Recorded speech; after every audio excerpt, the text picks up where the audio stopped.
विद्यार्थियों, मैं doctor Sangeeta Nagarwal government college Bandikui से। आज हम बीए सेकेंड ईयर के विद्यार्थियों के लिए जो विषय लेके आए हैं वो है गुरु नानक। गुरु नानक निर्गुण विचारधारा के प्रमुख संत माने जाते हैं। गुरु नानक हिंदू मुस्लिम एकता में विश्वास करने वाले तथा पारिवारिक जीवन व्यतीत करने वाले संत थे। इनका जन्म पंजाब में लाहौर से 30 मील दूर तलवंडी, आधुनिक ननकाना साहिब जो पाकिस्तान में है, नामक गांव में 1469 ईस्वी में एक खत्री परिवार में हुआ था। उनके पिता कालूग्राम के पटवारी थे। नानक की प्रारंभिक शिक्षा गांव की पाठशाला में हुई थी। उन्होंने हिंदी, संस्कृत और फारसी भाषा का अच्छा ज्ञान प्राप्त किया था, किंतु शिक्षा से उन्हें कोई मोह नहीं था। बचपन से ही वे विचार मग्न रहते थे एवं जीवन एवं मृत्यु की समस्याओं पर विचार करते रहते थे। उनकी ऐसी स्थिति देखकर उनके पिता ने उनकी 18 वर्ष की आयु में शादी कर दी। उसके बाद इनके 2 पुत्र भी हुए। नानक के पिता ने उन्हें काम सीखने के लिए उनके ससुर के पास भेज दिया, परंतु नानक साहब किताब का काम ठीक से नहीं कर पाए और साधु सन्यासियों की संगति में रहने लगे। गृहस्थ जीवन व्यतीत करते हुए वे भगवान की ओर आकृष्ट हुए, किंतु वे भगवान की निर्गुण भक्ति के समर्थक थे। साधु सन्यासियों की संगति में रहते रहते वे स्वयं धर्म गुरु बन गए और लोगों को उपदेश देने लगे। उन्होंने गृहस्थ जीवन का परित्याग नहीं किया। कबीर की भांति उनका भी विचार था कि गृहस्थ जीवन आध्यात्मिक उन्नति में बाधक नहीं है। नानक साहब एक लंबे समय तक भ्रमण करते रहे और भ्रमण का यह क्रम जीवन भर चलता रहा। कहा जाता है कि वे श्रीलंका और मक्का एवं मदीना तक गए थे। उन्होंने हिंदुओं और मुसलमानों के धार्मिक केंद्रों की यात्रा की तथा अनेक साधु संतों एवं फकीरों से भी वे मिले, जिनसे उन्होंने धर्म के विभिन्न पहलुओं पर बहस की।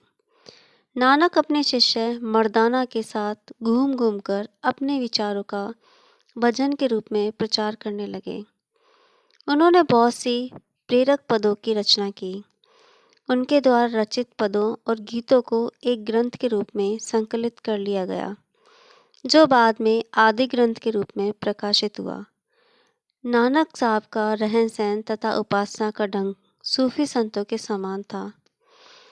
नानक का आदि ग्रंथ उनके अनुयायियों के लिए सबसे बड़ा धर्म ग्रंथ है, जिसे गुरु ग्रंथ साहिब कहा जाता है। नानक के अनुसार, जिनको हम उनकी शिक्षाएं कह सकते हैं, नानक के अनुसार ईश्वर एक है, जो सर्वव्यापक है, सर्वशक्तिमान है, जिसकी केवल अनुभूति हो सकती है। उसे किसी भी प्रकार से शब्दों में वर्णित नहीं किया जा सकता। उन्होंने उस ईश्वर के लिए हरि राम, गोपाल, अल्लाह, खुदा, साहिब आदि नामों का प्रयोग अपने भजनों में किया है। वे निर्गुण, निराकार, अचिंत्य, शाश्वत, अंतर्यामी और सर्वव्यापी है।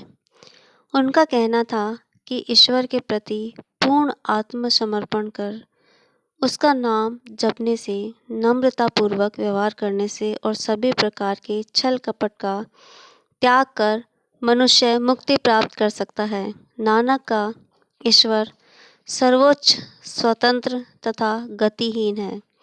उसकी कोई जाति नहीं है, न वह जन्म लेता है और न वह मृत्यु को प्राप्त होता है, जिसकी प्राप्ति प्रेम और भक्ति द्वारा ही संभव है। दूसरा, नानक कर्मवाद और पुनर्जन्मवाद में विश्वास रखते थे और इसलिए वे मुक्ति को मानव जीवन का अंतिम लक्ष्य समझते थे। मुक्ति से उनका अभिप्राय आत्मा का अलग अस्तित्व समाप्त हो जाना तथा आत्मा का परमात्मा में लीन हो जाने से था। तीसरा, नानक भी गुरु को महत्व देते थे। उनका भी मानना था कि गुरु के ज्ञान के बिना साधक को सन्मार्ग नहीं मिल सकता। साधक के लिए वे नैतिकता, नम्रता, सत्य, दान, दया आदि गुणों का होना आवश्यक मानते थे। नानक के कथनों और विचारों में तीव्रता और गौरवोक्त के स्थान पर मृदुलता और विनम्रता है। उन्होंने समाज के दोषों की अत्यंत ही शिष्ट भाषा का प्रयोग करते हुए आलोचना की। उनके विचारों में भारतीय दार्शनिक परंपरा की स्पष्ट झलक मिलती है। उनके पदों और गीतों में उर्दू फारसी के तत्कालीन प्रचलित शब्दों का प्रयोग मिलता है। संभवतः इसका कारण यह था कि उनका जन्म स्थान और प्रचार क्षेत्र पंजाब था, जहां उन शब्दों का जनसाधारण में प्रचलन हो चुका था। अतः जनसाधारण की भाषा में अपने विचार रखना अधिक युक्तिसंगत था। उनकी संयत और शिष्ट भाषा तथा उदार विचारों के कारण उनके सिद्धांतों का प्रभाव उच्च वर्ग के लोगों पर भी पड़ा। नानक का मुख्य उद्देश्य हिंदू धर्म में सुधार करना और हिंदुओं और मुसलमानों के बीच मैत्रीपूर्ण संबंध स्थापित करना था। वे किसी नवीन धर्म या संप्रदाय की स्थापना नहीं करना चाहते थे और उनके जीवन काल में सिख धर्म का कोई औचित्य भी नहीं था। उनके अनुयायियों तथा शिष्यों को अवश्य सिख कहा जाता था। यह पंजाबी भाषा में संस्कृत शिष्य शब्द का ही रूपांतर था। 1538 में नानक की मृत्यु के बाद उनके अनुयायियों और शिष्यों ने सिख धर्म की स्थापना की। कालांतर में 10 गुरुओं के नेतृत्व में इस धर्म ने महत्वपूर्ण उन्नति की। देश में और विशेषकर पंजाब में इस धर्म का आज भी भारी प्रभाव है। नानक के बाद जिन 10 गुरुओं ने इनकी शिक्षाओं को आगे बढ़ाया, उनकी चर्चा हम अगली स्लाइड में करेंगे। वो कौन कौन से थे, वो उनके नाम आपको नेक्स्ट स्लाइड में दिखाई देंगे, जिसकी चर्चा हम इस स्लाइड के बाद करेंगे।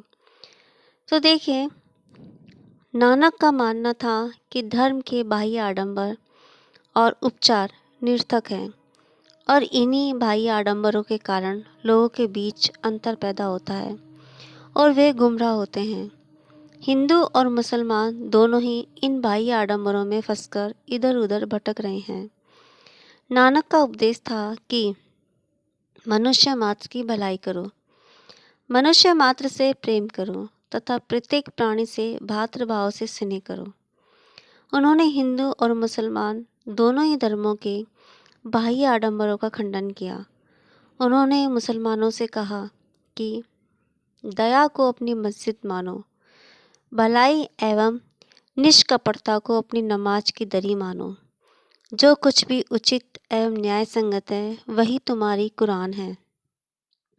नम्रता को अपनी सुन्नत मान लें, शिष्टाचार को अपना रोजा मान लें और इस प्रकार तू मुसलमान बन जाएगा।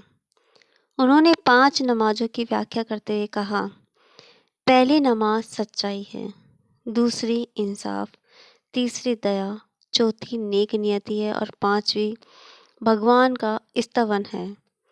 वे जन्म पर आधारित जाति भेद को नहीं मानते थे। उनकी मान्यता थी कि मनुष्य अपने कर्मों द्वारा ही उच्च व नीच होता है तथा उसे ईश्वर भक्ति द्वारा ही इस संसार से छुटकारा मिल सकता है।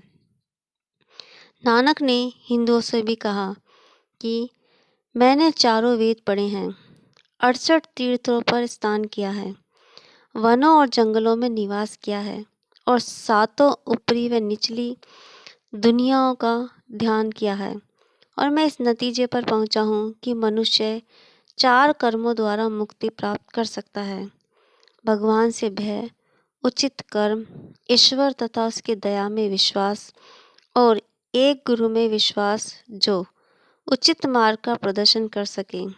नानक ने हिंदुओं के प्राय सभी बाह्य आडंबरों का खंडन किया, जैसे कि मूर्ति पूजा, तीर्थ यात्रा, संसार त्याग आदि।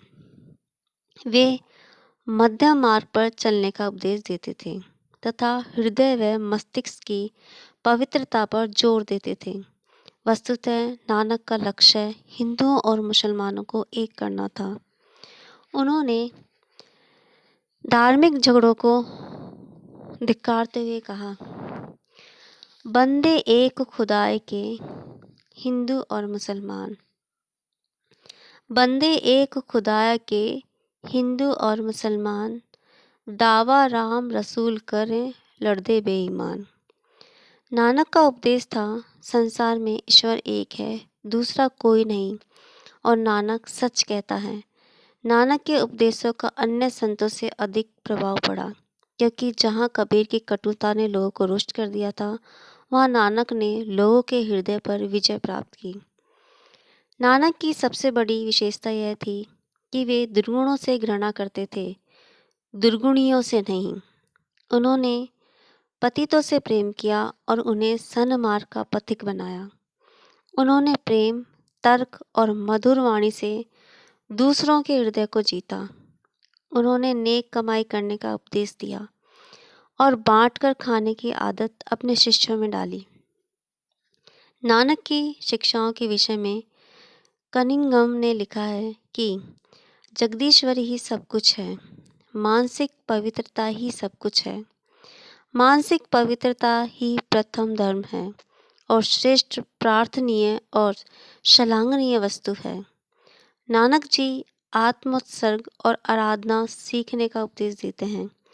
वे अपने को अन्य प्रवर्तकों की अपेक्षा श्रेष्ठ और असाधारण गुणी तथा शक्तिशाली नहीं समझते।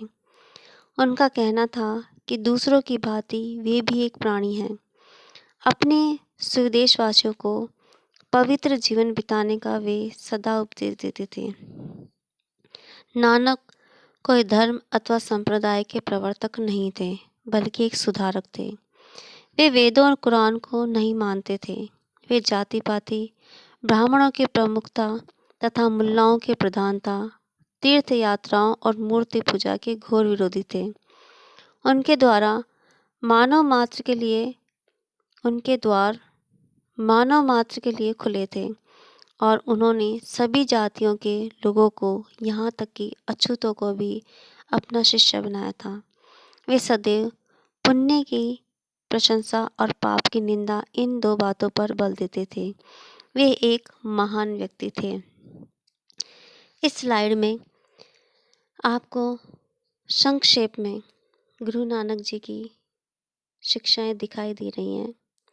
संक्षेप में इनकी ये शिक्षाएं 10 हैं, जिनकी हम चर्चा कर चुके हैं। कुछ की चर्चा हो चुकी है और कुछ इस तरह से हैं। ईश्वर एक है, यह हम पहले ही बता चुके। सदैव एक ईश्वर की उपासना करें। ईश्वर सब जगह प्राणी मात्र में मौजूद है। ईश्वर की भक्ति करने वालों को किसी का भय नहीं रहता। ईमानदारी से और मेहनत करके उदर पूर्ति करनी चाहिए। बुरा कार्य करने के बारे में न सोचें और न किसी को सताएं। सदैव प्रसन्न रहना चाहिए। ईश्वर से सदा अपने लिए क्षमा मांगनी चाहिए। मेहनत और ईमानदारी की कमाई में से जरूरतमंद को भी कुछ देना चाहिए। सभी स्त्री और पुरुष बराबर हैं। भोजन शरीर को जिंदा रखने के लिए जरूरी है, पर लोभ, लालच व संग्रह वृत्ति बुरी है। तो ये थी गुरु नानक की प्रमुख 10 शिक्षाएं। इसके बाद हमने पहले चर्चा करी थी कि नानक की मृत्यु के बाद ही उनके अनुयायियों और शिष्यों ने सिख धर्म की स्थापना की थी और कालांतर में 10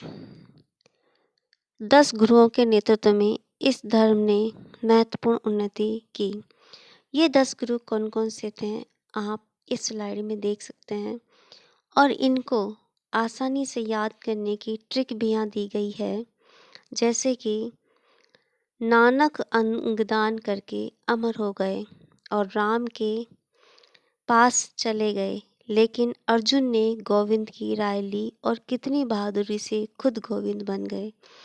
तो देखिए, सबसे पहले नानक, दूसरे अंगदान यानी गुरु अंगद, तीसरे अमर यानी गुरु अमरदास, चौथे राम यानी कि गुरु रामदास, पांचवे अर्जुन यानी गुरु अर्जुन, छठे गोविंद गुरु हरगोविंद, सातवें रॉय यानी गुरु हर राय, आठवें कितनी गुरु हरकिशन, नवें बहादुर यानी गुरु तेग बहादुर और 10वें गोविंद गुरु गोविंद सिंह। तो ये थे सिखों के 10 गुरु।